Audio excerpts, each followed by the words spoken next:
होतोय त्यानंतर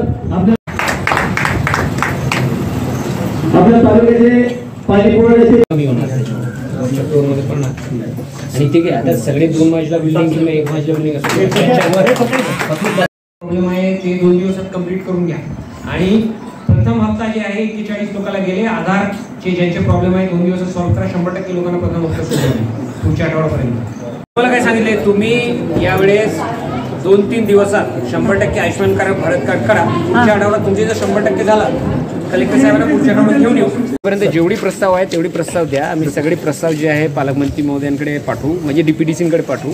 डीपीडीसीचे अध्यक्ष माननीय पालकमंत्री महोदय आहे ते मंजुरी देतील. त्यांना अधिकार आहेत. आमदार साहेबांनी बोललो त्यांनी डीपीडीसी पाठवा मी स्पेसिफिक मी तोच बोलतो. म्हणजे सगळ्यांमध्ये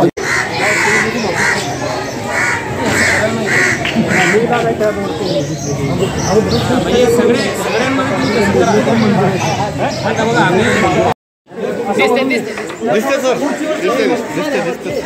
सांगू प्रत्येक शेतकरी इमर्जन्सी मधून घ्या. चलताना आपल्या शेतात खते गोदा आणि त्याच्यामध्ये निधी मिळेल.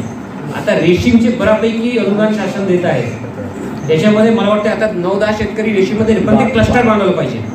मला काय वाटतं की आता स्कॅटर्ड वेमध्ये रेशीमची घेऊ नका. त्याच्यामध्ये फायदा कमी आहे. तुम्ही त्याच्यामध्ये एक समूह गट तयार करा की आता आम्ही 10 शेतकरी आता आमची एवढं जमिनी आहे आम्ही 10 शेतकरी एक गट बनवू. रेशीममध्ये फार चांगला तुम्हाला मोबदला मिळेल. त्याच्यामध्ये आम्ही त्या दिवशी गेले होते. चांगल्याप्रमाणे जर तुम्ही ट्रेनिंग घेऊन आला तरी दर महिना तुम्हाला जवळपास 50,000 ते 1 लाखाची त्याच्यामध्ये उत्पन्न आहे. 50,000 कमी म्हणतोय आणि 1 लाखापर्यंत जाऊ शकते. आणि फक्त घरातलं कुटुंब म्हणजे नवरा बायको दोघांनी जर केलं तरी अत्यंत चांगलं आहे. आणि जे रेशीमचे जे पीक आहे ते एकदा लावायला लागते.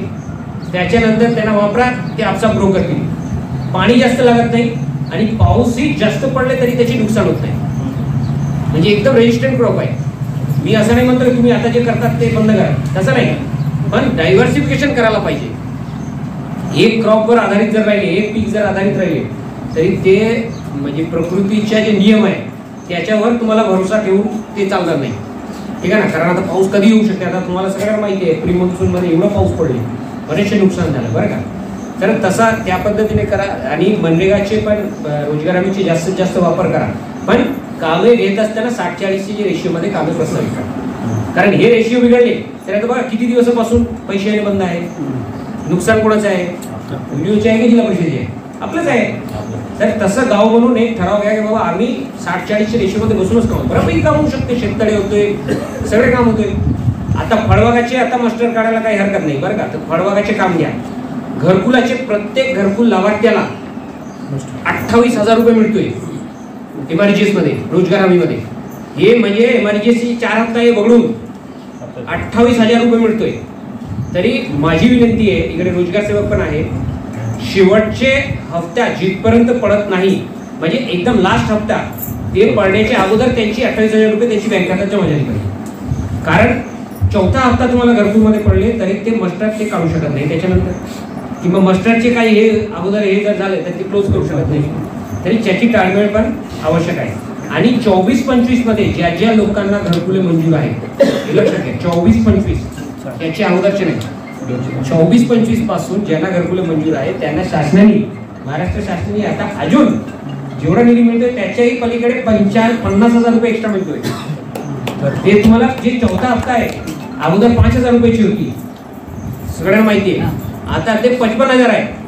पण 24-25 मध्ये ज्यांनी घरकुले मंजूर करून घेतले तेव्हापासून सुरू आहे. राज्य शासनाने माननीय पंतप्रधान मंडळाची मार्गदर्शनाखाली